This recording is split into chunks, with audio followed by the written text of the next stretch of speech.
Bem-vindos ao Advogado do Diabo, a Justiça e os Números. Eu sou a Diana Ramos, diretora do Jornal Negócios, e o Advogado do Diabo é o Luís Miguel Henrique. Olá, Miguel, bem-vindo. Olá, Diana, obrigado. Esta semana olhamos para o Banco Privado Português. Ainda se lembra do que é? Ficou conhecido como o Banco dos Ricos, por bem ou por mal, foi uma designação que lhe foi atribuída. Foi fundado por João Rendeiro e implodiu em 2008 após a crise financeira que ditou perdas relevantes nos ativos subscritos pelo banco. João Rendeiro, que fugiu para a África do Sul, já faleceu. Os outros administradores do antigo BPP foram condenados pela Justiça Portuguesa e cumprem agora pena de prisão. Esta semana ficámos a saber também que a Deloitte vai a tribunal por negligência na auditoria às contas do BPP. Isto acontece porque a Liminor, que teve a iniciativa de reclamar à consultora, enquanto maior credora privada do BPP, 54 milhões de euros. Ora, para nos ajudar a olhar para este tema, nada melhor do que temos connosco Jaime Antunes, ele que é presidente da Liminorc e também ainda presidente da Associação Privado Clientes, que conhece este processo com muito detalhe, desde o momento da fundação do banco até praticamente à crise e a tudo o que tem sido o sucedâneo de ações e de processos relacionados com o antigo BPP. Antes de mais, e para que possamos aqui um bocadinho enquadrar melhor a conversa, porquê é que decidiram avançar contra a Deloitte? Até porque já houve casos de outros bancos, outras grandes empresas, em que a tentativa de responsabilizar as consultoras nunca teve grande sucesso. Porquê é que decidiram avançar na mesma, neste pedido de 54 milhões contra a consultora por negligência na auditoria às contas? Boa tarde, Diana. Boa tarde, Luís Miguel. Antes de mais, quero agradecer o convite para estar aqui e é com prazer. Não, nós avançamos contra a Deloitte como avançamos contra o Banco de Portugal. E o que é facto é que na crise que tivemos do subprime e na sequência disso a crise bancária que aconteceu em Portugal e noutros países, mas vamos focar em Portugal, as empresas de auditoria e os revisores oficiais de contas dos bancos foram sempre, em todos os casos, mais ou menos responsabilizados. O que aconteceu é que foram responsabilizados do ponto de vista administrativo, ou seja, através de contraordenações do Banco de Portugal ou coisas idênticas. E ninguém tomou a iniciativa de acionar judicialmente, utilizando as prerrogativas que a lei confere, relativamente às responsabilidades dos auditores e à responsabilidade de diligência que eles têm relativamente às contas que auditam e ao relatório que emitem, porque, obviamente... É o impacto financeiro dessas decisões. Exatamente. E, portanto, a lei prevê isso e prevê responsabilidades. E assim como prevê para o Banco de Portugal. O Banco de Portugal tem a supervisão bancária. E o Banco de Portugal, por exemplo, no caso do BPP, é muito simples. O Banco de Portugal teve, antes da crise do banco, teve relatórios, um deles, por exemplo, lembro-me da PricewaterhouseCoopers, que chamava a atenção do Banco de Portugal para os problemas da contabilização das garantias de capital nos produtos de retorno absoluto. E o Banco de Portugal recebeu esses relatórios e fez rigorosamente nada. Se o Banco de Portugal tivesse feito uma auditoria ao banco, tivesse atuado sobre o banco e sobre a administração do banco, obrigando, por exemplo, o banco a fazer o aumento de capital ou a refletir nas suas contas a garantia de capital que dava nos produtos de retorno absoluto, o que é que aconteceria? Rapidamente se verificava que o banco tinha um capital social muito baixo para as responsabilidades que tinha assumido, teria obrigado a fazer um aumento de capital ou a reduzir a sua atividade. E o banco não teria ido à falência nos termos em que foi. De todo modo, é inédito de qualquer forma avançarem na responsabilização financeira da consultora. Eu julgo que somos o único caso em que isso aconteceu. Fomos o único caso em que isso aconteceu. É um processo que dura há 12 anos e agora, obviamente, houve a audiência prévia. Na audiência prévia a juíza decidiu avançar para julgamento, como nós esperávamos, e, portanto, agora o julgamento, a juíza também anunciou que o julgamento só começa em setembro do ano que vem. Enfim, quem esperou 12 anos também vai esperar mais um ano, não é? Assim, um bocado... Exatamente, o tempo da justiça é este. Mais lento do que aquilo que e é com aquele que nós vivemos. Muito bem. Antes de entrarmos nos detalhes desse processo, eu queria só aqui perceber com o Miguel, porque também acompanhou não só este caso, mas outros casos semelhantes. Porque é que entende, enquanto advogado, que é tão difícil responsabilizar as auditoras e consultoras pelo acompanhamento que fazem nestes processos, nos deveres de diligência que têm para com as contas das empresas? Olha, vou-te contar.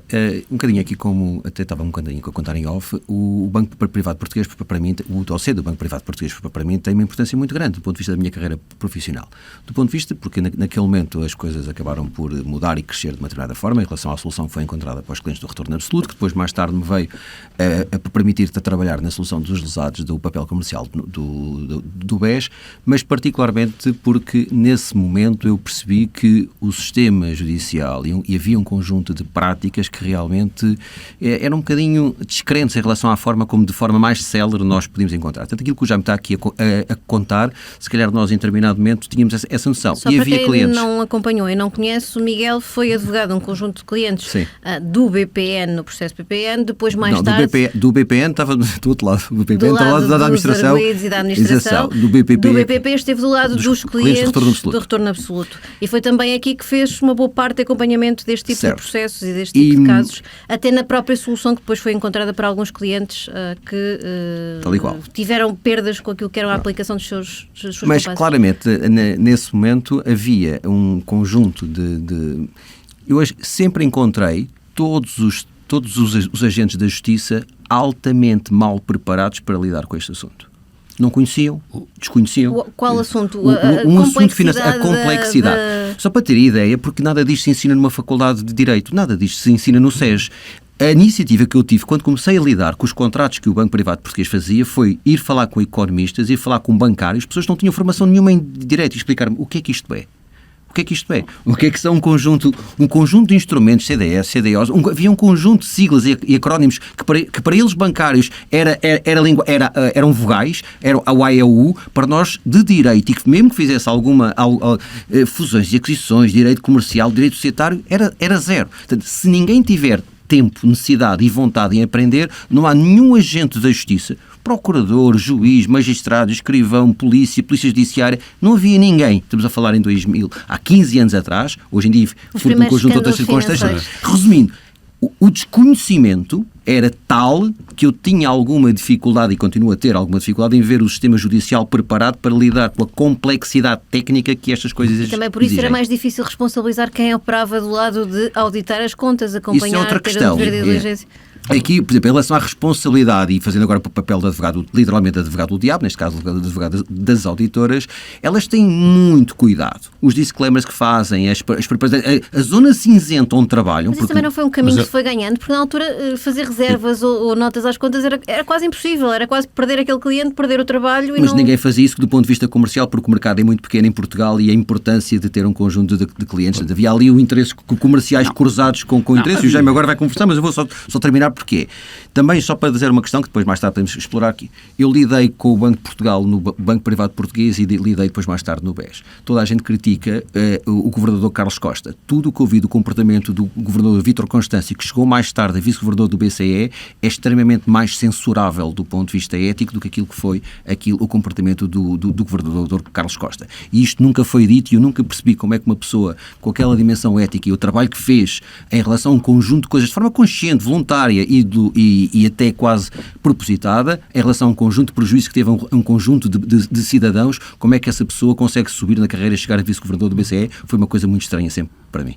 O Jaime ia completar aqui a questão da responsabilidade do mercado ser pequeno e não haver notas às contas. Calma, a questão, assim, no caso concreto do BPP, há evidências muito fortes de que os auditores tinham a obrigação de conhecer, dentro da sua obrigação também de diligência. Porque, no caso do BPP, na altura, o Presidente João Rendeiro, quando quis crescer no banco, ele tentou comprar redes para ter funding.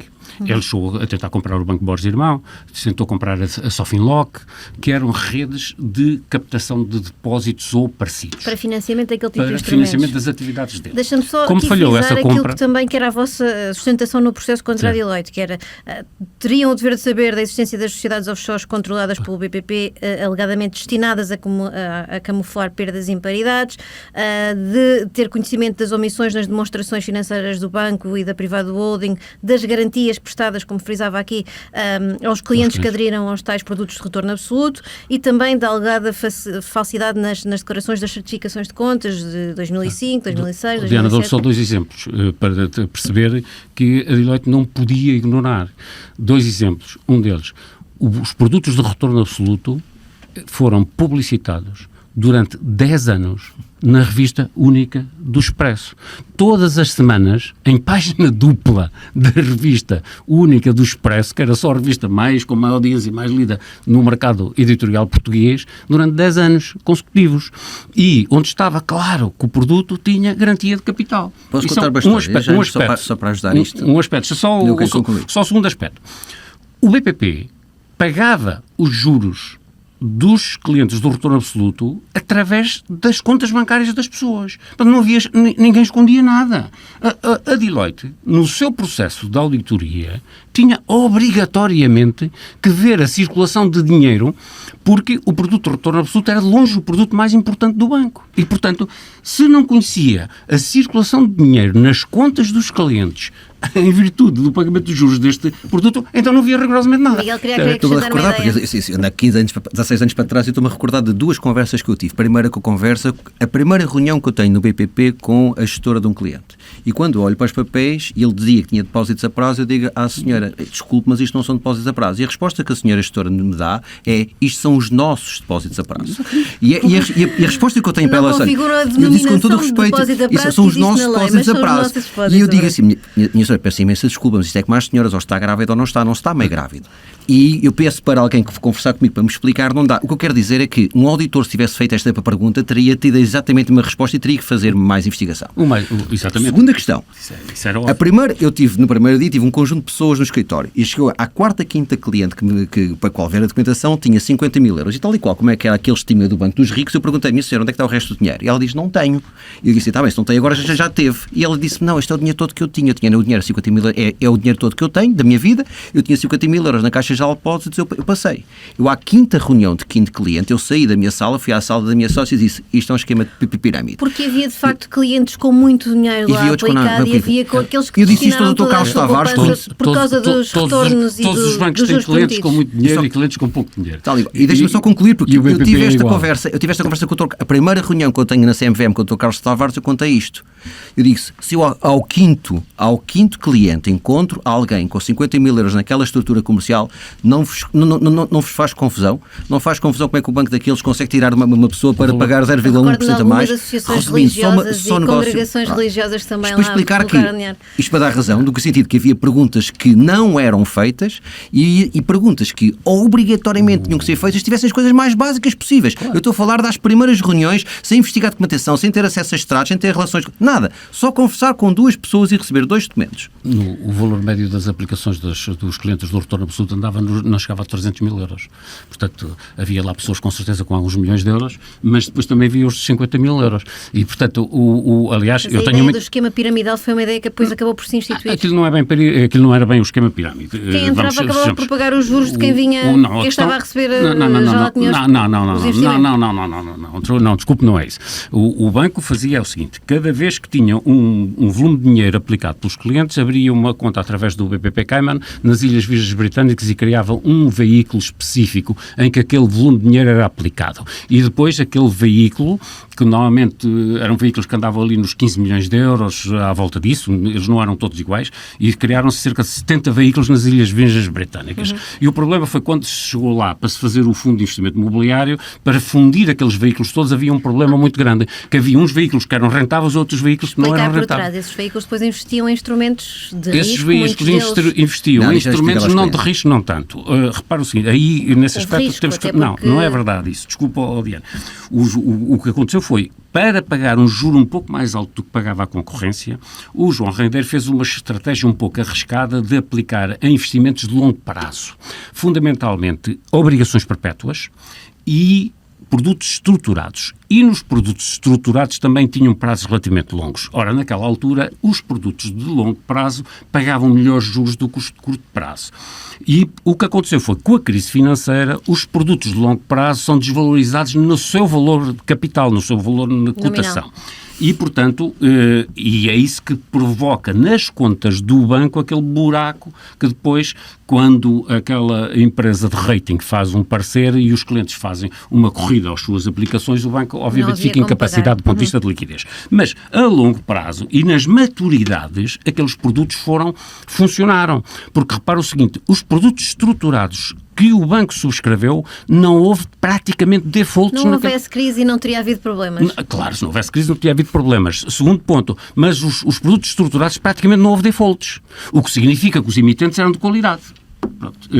E, portanto, as obrigações perpétuas acabaram por valorizar, e daí a valorização do fundo de investimento imobiliário que foi feito depois, e daí o facto dos clientes do retorno absoluto terem podido recuperar parte do investimento. Eu diria quase todo o capital, sobretudo os clientes que investiram menos capital. Deixa-me perceber uma coisa consigo, porque entretanto vocês é certo que tentaram uma conciliação antes de avançar para julgamento e ela não resultou. Porquê é que isto não resultou? Não foi verdadeiramente uma conciliação. O que houve foi que em 2019 a juíza convocou a audiência prévia que foi feita agora, tinha sido convocada para 2019. Só que nessa audiência prévia, de facto, pôs-se o problema de haver alguma negociação ou alguma conciliação, mas de parte a parte não houve. A Deloitte nunca manifestou disponibilidade para isso e, portanto, nós estávamos disponíveis com certeza para discutir e para negociar isso, mas deles não houve disponibilidade para isso, e essa audiência prévia acabou por não ser concluída. E depois veio o Covid, e agora só fez a audiência prévia agora outra vez, não é?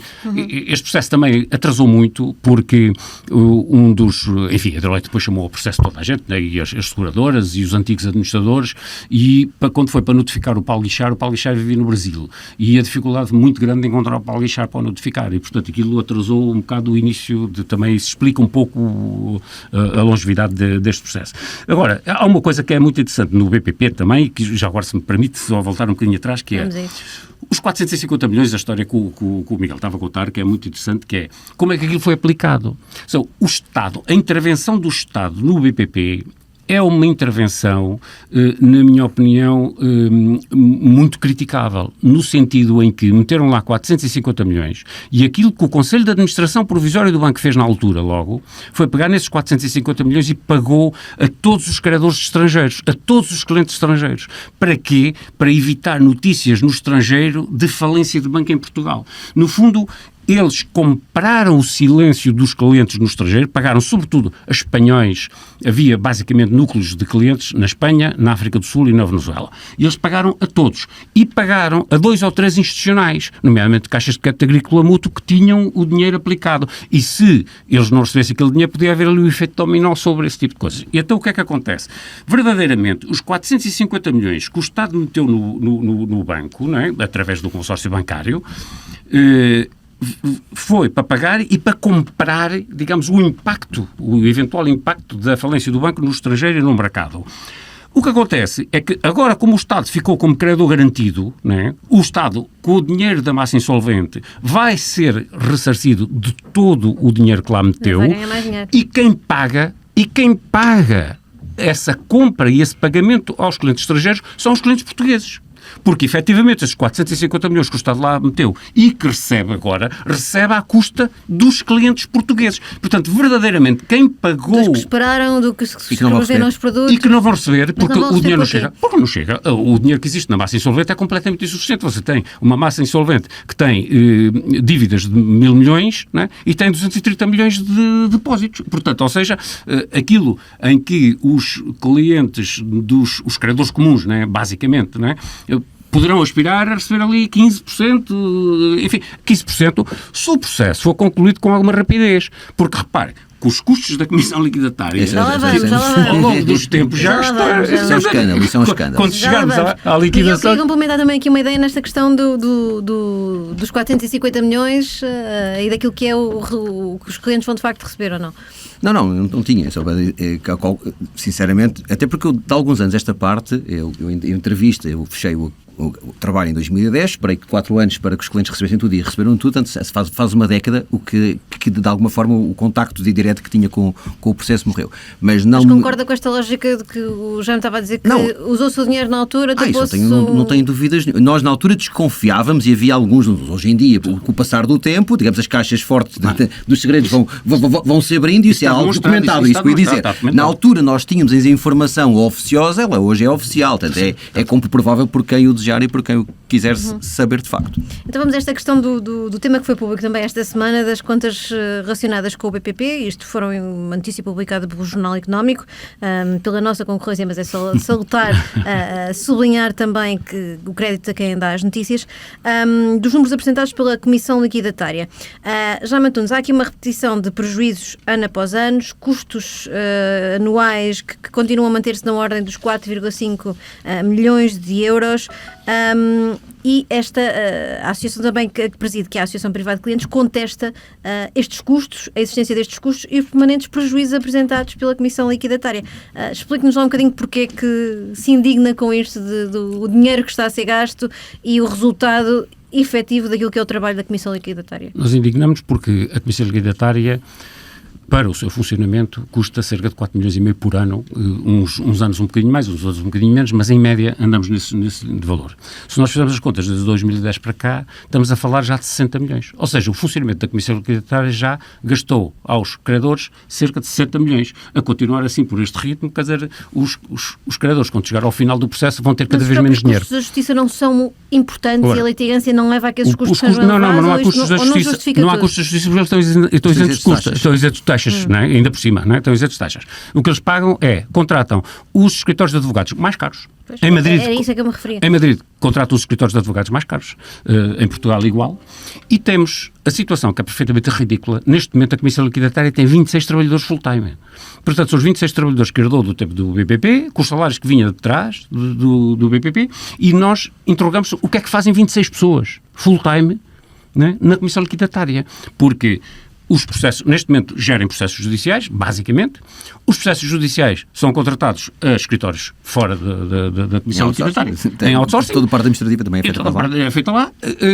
Exatamente fazem o quê? 26 trabalhadores. Só os trabalhadores custam 2 milhões e meio por ano, normalmente, só em custos salariais. E o resto, os outros 2 milhões e meio, é basicamente rendas e pagamentos outsourcing a escritórios de advogados. E, portanto, o que nós dizemos é que o potencial de ganho nos processos que estão ainda vivos, não compensa os custos de funcionamento da Comissão Liquidatária. Portanto, se os processos que estão em tribunal tivessem um potencial de ganho de muitos milhões de euros, nós podíamos dizer, ok, há ali um potencial de ganho, ainda estamos à espera, não. Agora, muitos deles são processos que chegam ao fim, mesmo que o BPP ganhe, não há ativos subjacentes a esses processos e que já não vão recuperar grande parte deles. E grande parte destes processos agora podem ser perfeitamente liquidados através de negociação e através de encontro de contas com... Acontece é que esta Comissão Liquidatária nunca teve essa flexibilidade, porque, obviamente, fazer negociações envolve alguns riscos. Olha, eu dou-lhe um exemplo. A Comissão Liquidatária, enfim, a massa insolvente, é o maior credor de uma empresa que era acionista do BPP, que é a Maquigig, que tinha, na margem sul, em Palmela, uma fábrica que era a fábrica da Continental Mabor. E eles eram os donos das instalações, a Continental Mabor pagava uma renda bastante elevada, não é? Durante muitos anos, a Maquigig e os anteriores proprietários da Maquigig andaram a tentar fazer uma solução de maneira a que vender aquela fábrica, as instalações, com a renda que tinha, com a Continental Mabor a pagar. Nunca a Comissão Liquidatária aceitou negociar com ninguém. E o que é que aconteceu? A Continental Mabor agora há 2 anos saiu de lá. Neste momento as instalações estão lá em Palmela, estão completamente vazias, valem rigorosamente nada. Mas, portanto, a inação da Comissão Liquidatária, o que é que deu? Um prejuízo brutal à massa insolvente. Porquê? Por inação, por incapacidade e inflexibilidade para resolver extrajudicialmente muitos dos problemas que estão inseridos nisso. E eles utilizam uma via meramente burocrática, que é deixar os processos decorrer, com 26 trabalhadores full-time a serem pagos e com todos estes custos inerentes. E, portanto, se nós tivermos aqui mais 10 anos, estamos a falar de mais 45 milhões de euros. Isso é perfeitamente absurdo, não é? Quando a massa insolvente tem, neste momento em depósitos, 200 e qualquer coisa milhões de euros e, portanto, se retirarmos para pagar agora ao Estado também, que vai receber o resto que lhe falta receber com a Comissão, com a entrega da coleção de arte. Há 2 coleções de arte. Uma que é a Elipse e a outra que era a coleção de arte do banco. E neste momento já existe um processo de entrega ao Estado e o Estado aí fica completamente pago ao nível do capital. Não é?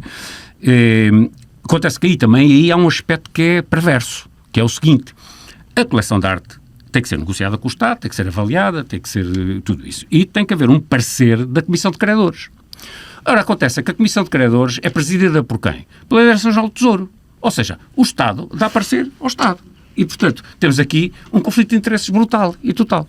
E por isso é que nós, também, Linha Menor, que já há bastante tempo metemos um processo no Tribunal do Comércio para obrigar à recomposição da Comissão de Credores. Porque esta Comissão de Credores não é representativa dos credores. A Linha Menor, que sendo o maior credor privado. E tiveram sucesso com esse processo? Não, estamos à espera. Exato, como todos. Né? Está à espera o processo está à espera o processo de destituição da Comissão Liquidatária, está à espera o processo contra o Estado por privilégios de credores, esse da Privado de Clientes, está à espera o da Deloitte e está à espera o do Banco de Portugal, que perdemos na primeira instância, recorremos para a relação e estamos à espera da decisão da relação há 4 anos. Fica aqui a soma do calendário. Miguel, compreende estes números apresentados pela Comissão Liquidatária? Se compreendo os números apresentados, compreendo em termos de saber interpretá-los do ponto de vista do racional, não. Compreendo o resultado, não compreendo é o resultado, compreendo as parcelas e a soma das mesmas, portanto a conta não está mal feita, ninguém se enganou a pôr um zero a mais ou uma vírgula onde não deve, mas isso, o modelo o racional, onde a Comissão Liquidatária existe para defender os interesses dos credores e não os seus próprios interesses, a sua própria agenda ou alguma coisa mais... Atenção, o que acontece nesta Comissão Liquidatária acontece em muitas relações ao país. Esta tem um bocadinho mais de visibilidade face ao assunto que é em relação a um banco. E tem muito a ver com isto que o Jaime estava a falar, que é o modelo de governance, porque o modelo de governance em si não funciona. Temos uma entidade que deveria fiscalizar, acompanhar, inteirar-se e pressionar para que os resultados aconteçam e que também não funciona. Todo o modelo de governação, todo o modelo de filosofia de trabalho está totalmente comprometido por subversão dos próprios interesses. Isto é, não interessa a quem tu estás a representar e a que é o credor, interessa uma outra agenda que não faz sentido. Volto a dizer, eu não consigo compreender como é que uma Comissão Liquidatária, passado 12 anos, continua a ter quase 3 dezenas de pessoas e ainda por cima, ok, se deles fossem 8 ou 9 ou 10 juristas, solicitadores, um conjunto de pessoas para encontrar ou definir património, isto é, em que não fosse necessário depois terceirizar determinado tipo de serviços, justificava-se. Há uma sobreposição clara do ponto de vista de custos que parece-me perfeitamente desnecessário, com um prejuízo claro em relação aos credores. E para fecharmos, eu ia pedir primeiro ao Miguel que respondesse e depois ao Jaime Antunes para fechar também aqui a nossa conversa. Quantos anos é que acham que vamos ter mais de processos BPP pela frente, Miguel? Pela previsão que o Jaime está a dar agora, e havia alguns que eu nem sequer conhecia, no mínimo outro tanto do que ele que já decorreu. Mais uma década, pelo menos. Ok. Jaime, é a expectativa? Nós temos a expectativa, eu quero ser mais otimista, mas o Miguel diz com recursos se alguns ainda têm decisão de primeira instância. No caso do Banco de Portugal, estamos no recurso. Né? No caso da Deloitte, começa o julgamento em setembro de 2025. Exatamente, começa o julgamento. Da primeira instância? Da primeira instância. Com quantas testemunhas? Tem cerca de 30. Ok. Então, não é 26. Já vi pior. Depois temos o outro contra o Estado, estamos no recurso também, porque houve um despacho da juíza verdadeiramente absurdo, que é um processo com 12 anos e depois a juíza faz um despacho a dizer que a petição inicial que era inepta. Ao final de 12 anos. Das duas uma. Ou o juiz levou 12 anos a ler a petição e chegou à conclusão que era inepta ao fim de 12 anos, ou então leu logo no início e levou 12 anos a decidir que era inepta. Qualquer das duas situações não abona. A capacidade técnica que os juízes têm de lidar com esta situação. Qualquer das duas situações não abona em favor da justiça. Portanto, não só augura nada de bom no calendário dos processos relacionados com o BPP. Muito bem, está assim feita mais uma análise da semana, desta vez ao Banco Privado Português. Obrigada, Jaime Antunes, por se ter juntado a nós aqui no Advogado do Diabo. E obrigada, Luís Miguel Henrique, também por mais esta análise. Assim que nos acompanha. Até breve.